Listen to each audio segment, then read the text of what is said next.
Hello everyone, स्वागत है आपका हमारे अपने यूट्यूब चैनल पर। साथियों, आज का लेक्चर आपके लिए बहुत ही महत्वपूर्ण रहने वाला है, क्योंकि आज जो लेक्चर होगा वो होगा आपका सामान्य विज्ञान से संबंधित है। इसके आप हम लोग टॉप 20 एमसीक्यूज कवर करेंगे।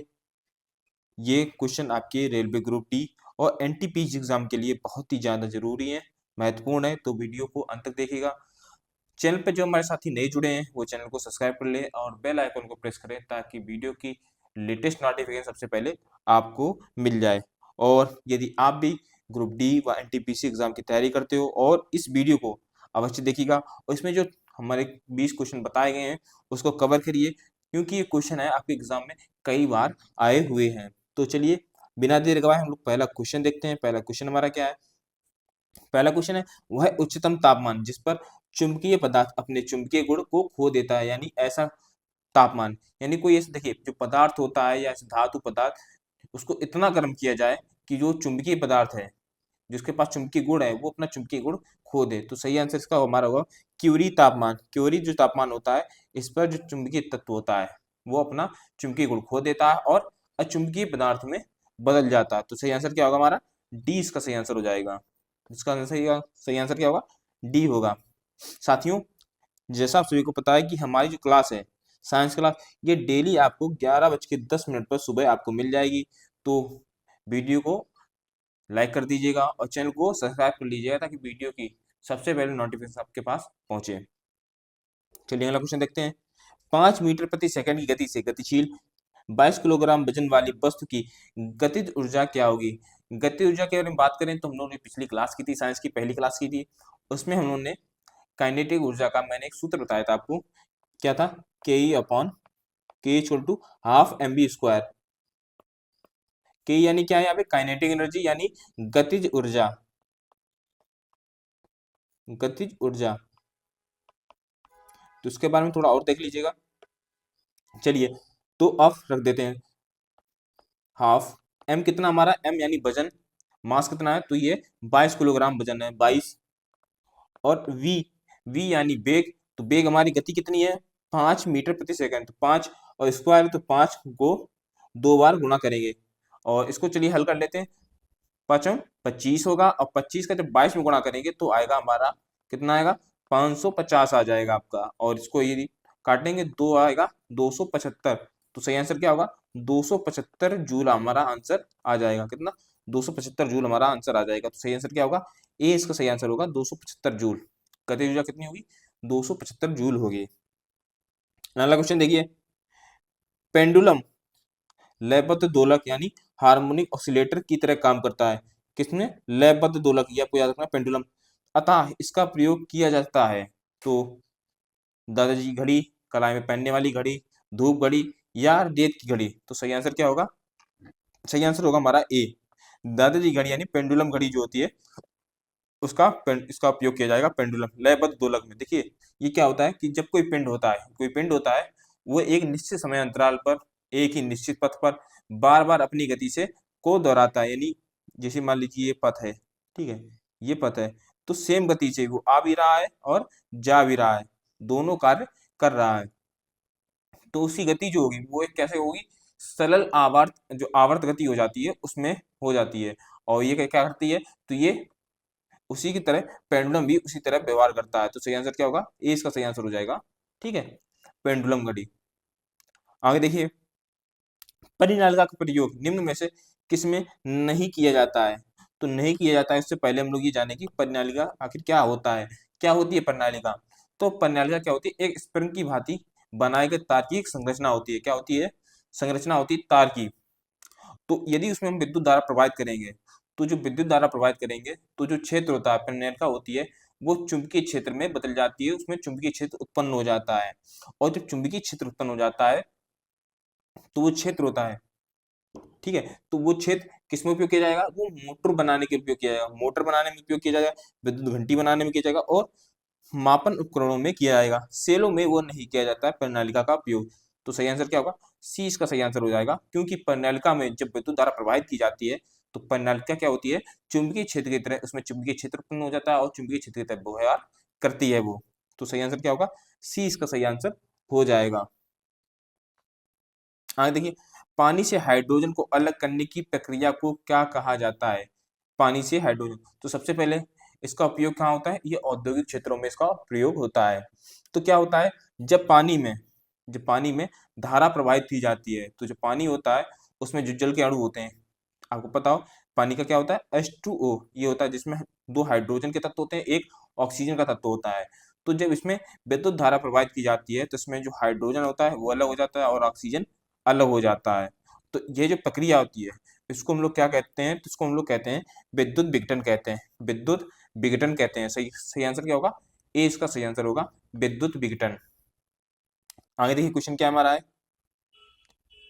एल्केन संतृप्त हाइड्रोकार्बन होते हैं जिसमें 2 कार्बन परमाणुओं के बीच एक एकल बंध पाया जाता है, इसका सामान्य सूत्र क्या होगा? तो संतृप्त एल्केन संतृप्त हाइड्रोकार्बन होते हैं, उनका सूत्र होता है CnH2n+2। क्या होता है? CnH2n+2 होता है। सही आंसर क्या होगा? ए इसका सही आंसर हो जाएगा। हाइड्रोजन देखिए, इसके उदाहरण के तौर पर हम लोग देखेंगे कि जैसे कि CH4 यानी मीथेन। मीथेन में देखिए कार्बन कितना, यदि हम कार्बन को एक भी मानते हैं, कार्बन एक होगा, तो जो हाइड्रोजन के परमाणु हैं, ठीक है, 2n परमाणु था यहाँ पे, तो 2n की जगह क्या होगा? जब एक n यहाँ पे एक है तो यहाँ भी एक ही होगा, ठीक है। तो 2 गुणे 1 यानी, और +2, और +2 हो जाएगा, यानी 2 गुणे 1 2 प्लस 2 यानी 4। तो C1 और 4 4 हो जाएगा। C1 है तो यहाँ पे 1 हट जाएगा तो CH4 आ जाएगा। इस प्रकार से, इसी प्रकार से C2H6 ये क्या होता है आपका? एथेन होता है। और C3H8 तो ये आपका प्रोपेन। ये सब किसके उदाहरण है? तो ये आपके एल्केन संतृप्त हाइड्रोकार्बन के उदाहरण है, और उनमें क्या होता है? एकल बंध होता है, सिंगल बॉन्ड होता है। तो साथी ये आप याद रखिएगा। साथियों आपके लिए एक इंपॉर्टेंट सूचना है, जैसा सभी को पता है कि हमारे ग्रुप डी और एनटीपीसी इसके फॉर्म लगभग भर चुके हैं साहब कुछ, और लास्ट डेट भी खत्म हो चुकी है। तो उसी को देखते हुए अब हम लोग अपनी तैयारी करेंगे। तो हम आपके लिए लेकर आए हैं सामान्य ज्ञान और सब्यान, जो सामान्य विज्ञान है उससे, उसके लिए कोर्स लेकर आए हैं। ये कोर्स आपके लिए काफ़ी ज़्यादा इंपॉर्टेंट रहने वाला है, क्योंकि आपको जो नोट्स हैं वो आपके पीडीएफ में नोट्स हैं, और जो नोट्स हैं एकदम सटीक कंटेंट पर आधारित हैं, ठीक है। क्योंकि हमने जो अपना जो कंटेंट बनाया है, जो हमने नोट्स बनाए हैं, जो हमने पीडीएफ बनाई हैं, वो क्या, इस पे रिसर्च की है। जिस प्रकार से रेलवे अपने एग्जाम में क्वेश्चन पूछता है उसी प्रकार से क्वेश्चन रखे गए हैं, उसी प्रकार से आपका पूरा जो है नोट्स तैयार किए गए हैं। तो इसलिए आपके जो नोट्स हैं काफ़ी ज़्यादा इंपॉर्टेंट बन जाते हैं। इस कोर्स की कीमत मात्र रहने वाली है 199 रुपये रहने वाली है, और वर्तमान में ऑफर चल रहा है। तो ये कोर्स आपको मिल जाएगा मात्र 149 रुपये में मिल जाएगा। 50 रुपये में वर्तमान में इसकी छूट चल रही है। इस कोर्स को प्राप्त करने के लिए आपको हमारे ऐप एग्जाम वेब है, इसको डाउनलोड कर लीजिए, वहाँ आपको इसका जो पूरा है कोर्स मिल जाएगा। इसके अलावा आपको यदि हमसे कोई क्वेरी करनी है, आप हमसे कोई जानकारी प्राप्त करना चाहते हैं, आपको कोई समस्या है, तो दिए गए हमारा ये व्हाट्सएप नंबर है, इसके अलावा ये हमारा कॉन्टैक्ट नंबर है, इस पर आप संपर्क कर सकते हैं। हम आपकी कोई भी क्वेरी है उसको सॉल्व करेंगे। तो चलिए आगे क्वेश्चन देखते हैं। क्वेश्चन हमारा क्या है? बेकेलाइट होता है, क्या होता है? एक बेकेलाइट, तो जो बेकेलाइट होता है, ठीक है, ये एक इंसुलेटर की तरह कार्य करता है, एक रोधक की तरह कार्य करता है, एक प्रकार का। ये क्या होता है? एक प्लास्टिक होता है। क्या होता है? प्लास्टिक, प्लास्टिक होता है। और ये किस पर लगा होता है? जो तार होते हैं, हमारे तार होते हैं उनके ऊपर लिपटा हुआ होता है, और एक कुचालक की तरह कार्य करता है, कुचालक की तरह ये कार्य करता है। तो क्या होगा? हमारा रोधक होगा, विद्युत धारा से हमको हमारे छूने से बचाता है, ठीक है, ताकि हमको करंट ना लग सके। तो एक प्रकार का रोधक होगा, इंसुलेटर होगा, कुचालक होता है ये बेकेलाइट, ठीक है। चलिए अगला क्वेश्चन देखते हैं। निम्न में से किसमें केवल परिमाण होता है, दिशा नहीं होती है? मैंने आपको बताया था इससे पहली जो क्लास थी उसमें मैंने आपको ये बात बताई थी कि जिसमें केवल परिमाण हो वहां पर क्या होगा? वो होगी आपकी अदिश राशि, और जहां परिमाण और दिशा दोनों हो वो होगी आपकी सदिश राशि। तो देख लेते हैं क्वेश्चन क्या है। तो संवेग, विस्थापन और बल, ये मैंने आपको तीनों उदाहरण बताए थे। ये कैसे थे हमारे? ये सदिश राशि के उदाहरण थे। कार्य जो है ये हमारा क्या है?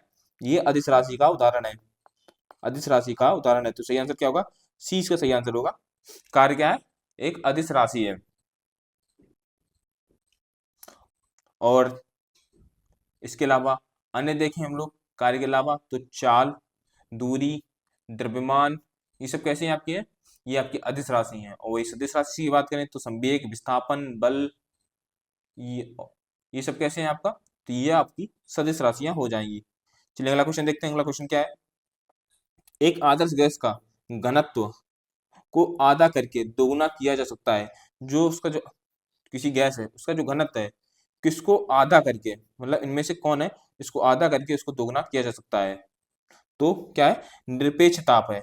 जो निरपेक्ष ताप है, इसको यदि हम लोग आधा कर दें तो उसका जो गैस का घनत्व है इसको दोगुना किया जा सकता है। तो सही आंसर क्या होगा? सी। इसका सही आंसर होगा सी। आगे देखिए क्वेश्चन क्या है? कार्बन का एक अपर रूप नहीं है, अपरूप नहीं है। तो देखिए सबसे पहले बात करते हैं ऑप्शन ए, बकमिस्टर फ्लोरीन। ये क्या होता है? इसका होता है फॉर्मूला C16 होता है ये, और इसमें ये कार्बन का अपर रूप होता है। इसके अलावा हीरा, ये भी कार्बन का एक अपर रूप होता है, और कैसा होता है? एक ठोस अपर रूप होता है। और इसे क्या कहते हैं? हीरे को एक डायमिक क्यूबिक संरचना भी हम लोग कहते हैं। और इसके अलावा ग्रेफाइट, ये भी क्या होता है? ये कार्बन का क्रिस्टलीय रूप होता है। कैसा? क्रिस्टलीय रूप, क्रिस्टलीय रूप। कार्बन डाइऑक्साइड, ये गैस होती है और ये कार्बन का अपर रूप नहीं है। तो सही आंसर क्या होगा? डी इसका सही आंसर हो जाएगा। ठीक है, डी सही आंसर होगा। कार्बन का अपर रूप नहीं है, कौन सा? Carbon dioxide. आगे देखिए, अधात्विक गुण बढ़ता है, अधात्विक गुण बढ़ता है। तो इसके लिए आपको चीज याद रखनी होगी, वो है आपकी आवर्त सारणी, पीरियोडिक टेबल है, उसको आपको याद रखना होगा। अधात्विक गुण की बात करें तो पहले अधात्विक गुण होता क्या है? तो ऐसे गुण, जो ऐसी जो धातु होती हैं जो परमाणु प्राप्त कर सके, ठीक है, वो होता है अधातु गुण। और जो धातु गुण होता है वो क्या होता है? जब परमाणु होता है कितनी आसानी से इलेक्ट्रॉन जो होता है वो त्याग कर सकता है, तो वो आपका धातु गुण होता है। और धातु गुण क्या होता है? परमाणु को कितनी जल्दी आसानी से वो प्राप्त कर सके। तो अब वापस लौटते हैं अपने क्वेश्चन पे, अधातु गुण। तो देखिए, जब आवर्त सारणी होती है उसमें यदि हम लोग बाएं से दाएं जाते हैं, बाएं से दाएं जाते हैं, तो जो धातु गुण होता है, अधातु गुण होता है, वो बढ़ जाता है। ठीक है, वो बढ़ जाता है। अब बात करते हैं, सबसे पहले ऑप्शन नंबर एक की बात करेंगे, मैग्नीशियम और बेरियम। तो देखिए, जो मैग्नीशियम और बेरियम होता है, इनका समूह क्या है? इनका समूह तो समान है। समूह क्या है? समूह है दो ही, समूह दो है। लेकिन जो आवर्त है वो क्या है? आवर्त क्या है? 3 व 6। ठीक है, 3 व 6 है। वहीं अगर हम लोग बात करें सोडियम व क्लोरीन की, तो इनका क्या है? तो ये जो हमारे होते हैं, इनका जो आवर्त है, ठीक है, आवर्त, आवर्त क्या है? आवर्त समान है, 3 है, लेकिन समूह है, समूह, ठीक है, जो सोडियम का समूह है वो क्या है? 1 है, और क्लोरीन का है 9। तो कितना अंतर हुआ? 8 का अंतर हो गया। कितना? 8 का अंतर हो गया। वहीं यहाँ पे समूह कितना आता है? यहाँ समूह दोनों के समान थे, मैग्नीशियम बोरेन के समूह दोनों के समान है। पोटेशियम और सीजियम की बात की जाए तो यहाँ पे जो आवर्त होता है वो समान है, 1 है, लेकिन जो समूह, सॉरी, जो आवर्त है वो 4 है यहाँ पे, और ये 6। और चलिए आगे देखते हैं, ऑक्सीजन व सेलेनियम, इनके आवर्त की बात करें, आवर्त कितना है इनका? ऑक्सीजन का आवर्त है 2 और सेलेनियम का आवर्त है 4। और यही समूह की हम लोग बात करेंगे, समूह इनका समान है 8। क्या है? समूह 8 समान है। वहीं आपको पोटेशियम और ऑक्सीजन की बात की जाए, इनका भी समूह होता है वो समान होता है। समूह कौन सा है? 1 इनका है, ठीक है, समूह 1 है, और जो आवर्त है वो 4 व 6 है। तो देखिए, यहाँ पर भी देखिए, ऑप्शन ए, सी और डी, यहाँ पे जो समूह है वो आपके समान है। ठीक है, समूह आपके समान है, लेकिन सोडियम और क्लोरीन में समूह समान नहीं है। तो सही आंसर क्या होगा? इसलिए 20 का सही आंसर हो जाएगा सोडियम व क्लोरीन। आगे देखिए, यदि हम धावन सोडा की थोड़ी सी मात्रा लेते हैं और उसमें लगभग 1 ml तनु हाइड्रोक्लोरिक अम्ल मिलाते हैं, तो हम लोग क्या देखेंगे? तो देखिए, सबसे पहले बात करें धावन सोडा, इसका फॉर्मूला क्या होता है? Na2CO3। ठीक है, और इसमें क्या मिलाना है हमको? हाइड्रोक्लोरिक अम्ल मिलाना है, यानी प्लस HCl। तो इसको जब मिलाते हैं तो हम लोग क्या देखेंगे इसका फॉर्मूला के, तो निकलेगा NaCl और H2O और CO2, ये आपका प्राप्त होगा। और बैलेंस करने के लिए, क्योंकि हाइड्रोजन यहाँ पे दो है, यहाँ पे सिंगल हाइड्रोजन है, तो यहाँ पे दो कर दीजिए और इसके बाद यहाँ दो कर दीजिए, ठीक है। यहाँ पे नाइट्रोजन जो है दो है, यहाँ पे एक सिंगल है, तो ये कर दीजिएगा, ठीक है। तो अब फार्मूला हमारा बैलेंस हो गया। निकलेगा क्या, CO2 निकली है। देखिए CO2 क्या होती है, कार्बन डाइऑक्साइड, ये एक गैस होती है और गैस पानी में नहीं घुल सकती, गैस पानी में घुलनशील नहीं है। तो सही आंसर क्या होगा, जो CO2 होगी हमारी, वो क्या होगी, CO2 गैस तेज बुदबुदाहट के साथ पानी से बाहर निकलेगी, ठीक है। सही आंसर क्या होगा, 20 का सही आंसर होगा। देखिए आप पानी में देखिएगा कोई भी हवा होती है वो बुदबुदाहट के साथ, जो बुदबुदाहट के साथ बाहर निकलती है, तो इस प्रकार जो CO2 हो गई ये भी बुदबुदाहट के साथ बाहर निकलेगी। तो सही आंसर क्या होगा, 20 का सही आंसर हो जाएगा। आगे देखिए, नाइट्रोजन का परमाणविक द्रव्यमान 14 है और हाइड्रोजन का 1 है, तो अमोनिया का आणविक द्रव्यमान क्या होगा। देखिए अमोनिया की बात करें तो अमोनिया क्या होता है, इसका फॉर्मूला होता है NH3 होता है। अब बात करेंगे नाइट्रोजन, इसमें नाइट्रोजन का एक परमाणु है और हाइड्रोजन के 3 परमाणु हैं। तो नाइट्रोजन को पहले रख देते हैं, N यानी कितना 14 और H3 यानी 1 × 3, क्योंकि हाइड्रोजन कितने 3 परमाणु है ना, तो हो जाएगा 3, तो 14 + 3 यानी 17। तो अमोनिया कितना, अमोनिया का जो आणविक द्रव्यमान होगा वो कितना होगा, 17 हो जाएगा। ए इसका सही आंसर हो जाएगा, ए। आगे देखते हैं, लोहा जो कि गुणों में कोबाल्ट और निकल जैसा होता है, इन तत्वों को बहुत दूर रखा गया है, ये किसकी कमियों में से एक होता है। देखिए इसके बारे में आप लोग बात करेंगे तो ये किसका अवगुण है, तो ये न्यूलैंड का अष्टक सिद्धांत था, इसका अवगुण था। देखिए उस समय की बात की जाए, न्यूलैंड जो अष्टक सिद्धांत है कब आया था, तो ये 1864 में आया था, ठीक है। जॉन न्यूलैंड ने ये सिद्धांत दिया था और उस समय मात्र ज्ञात थे 64 तत्व, कितने ज्ञात थे, 64 तत्व ज्ञात थे। तो उन्हीं के उन्होंने ये बताया था, जॉन न्यूलैंड ने बताया था कि जो आठवें तत्व में जो तत्व, आठवां तत्व होता है, जो आठवें जो होता है उसमें ऐसे गुण आते हैं जो तत्वों के परमाणु द्रव्यमान को आरोही क्रम में व्यवस्थित होने पर समान हो जाते हैं। तो ये इसका कमी थी, न्यूलैंड की ये अष्टक सिद्धांत की कमी थी। उन्होंने क्या किया था, लोहा और कोबाल्ट निकल, लोहा को अलग कर दिया था, कोबाल्ट निकल को अलग कर दिया था, ठीक है। जबकि ये दोनों लोग क्या करते हैं, ये पृथक तो कर दिए थे लेकिन इनकी जो भौतिक अवस्थाएं होती हैं इन तीनों की ये समान ही होती हैं। चलिए अगला क्वेश्चन देखते हैं, मस्तिष्क का कौन सा हिस्सा सांस लेने को नियंत्रित करता है, सांस लेने को नियंत्रित करता है। तो सही आंसर होगा हमारा, वो होगा पश्चिम मस्तिष्क। क्या होगा, पश्चिम मस्तिष्क होता है, ये हमारे सांस लेने को नियंत्रित करता है। पश्चिम मस्तिष्क के क्या क्या होते हैं, तो ये अनैच्छिक कार्यों को नियंत्रित करता है, जो हमारी इच्छा नहीं होती है, यानी पलक झपकाना, सांस लेना, ये कार्यों को नियंत्रित करता है। क्या है, अनैच्छिक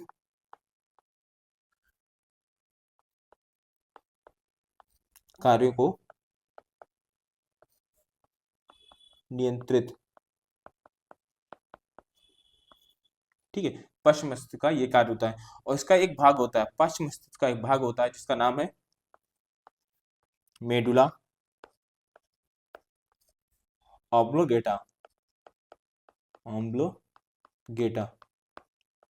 मुख्य रूप से जो सांस लेने का कार्य नियंत्रित करता है वो यह भाग नियंत्रित करता है। इसके अलावा अग्र मस्तिष्क की बात की जाए तो ये मस्तिष्क का सबसे बड़ा हिस्सा होता है और इसका जो कार्य होता है वो होता है सोचना,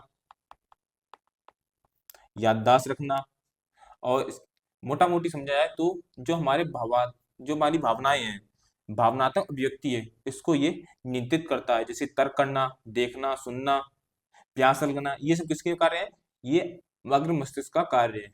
वही जो मध्य मस्तिष्क होता है, इसका कार्य क्या होता है, तो इसका कार्य होता है अग्र और पश्च, इन दोनों के बीच संपर्क स्थापित करना, ठीक है, दोनों आपस में सामंजस्य बनाए रखें। तो सही आंसर क्या होगा इसका, हमारा 20 का सही आंसर होगा, क्या है, बी।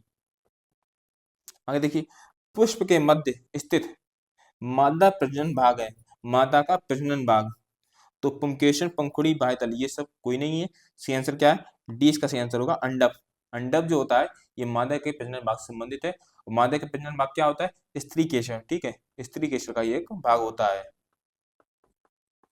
और पुंकेसर की बात करें तो ये क्या है, ये हम्म, जो है नर प्रजनन अंग है, पुष्प का नर प्रजनन अंग।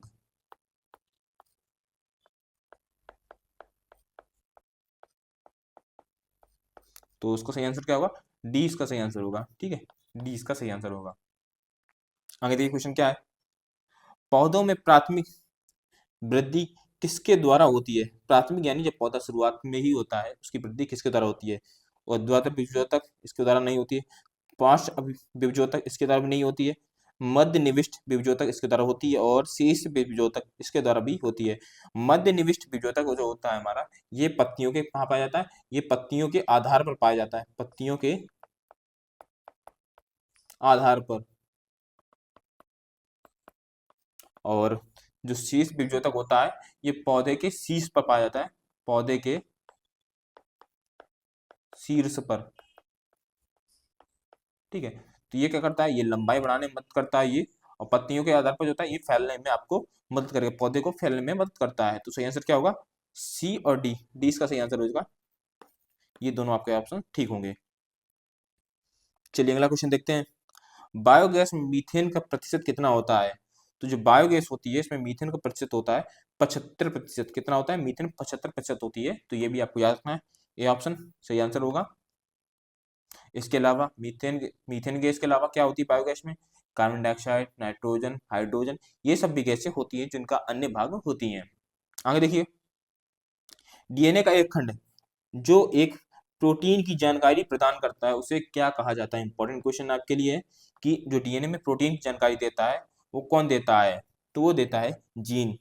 जो जीन होता है डीएनए का, वो प्रोटीन की जानकारी प्रदान करता है।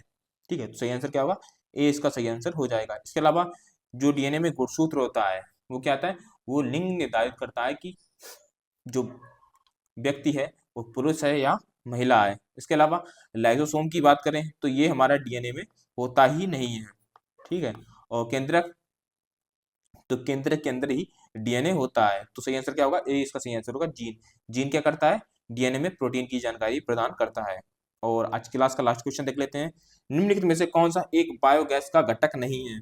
बायोगैस होती क्या है, तो बायोगैस जो जैविक कचरा हमारा होता है उसको जो सड़ाने पर एक उपयोगी गैस में बदल जाता है, वो रासायनिक प्रक्रिया से। ठीक है, रासायनिक प्रक्रिया होती है, जैव रासायनिक प्रक्रिया, वो हमारे जैविक कचरे से निकलती है। ठीक है, उसको, और ये कैसी होती है, ये हमारे बहुत काम आती है, पर्यावरण को शुद्ध करती है। ठीक है, सॉरी शुद्ध नहीं करती है, ये हमारे ईंधन के रूप में प्रयोग की जाती है। तो मीथेन और कार्बन डाइऑक्साइड और हाइड्रोजन सल्फाइड, ये हमारी कैसी है, ये हमारी है बायोगैस है।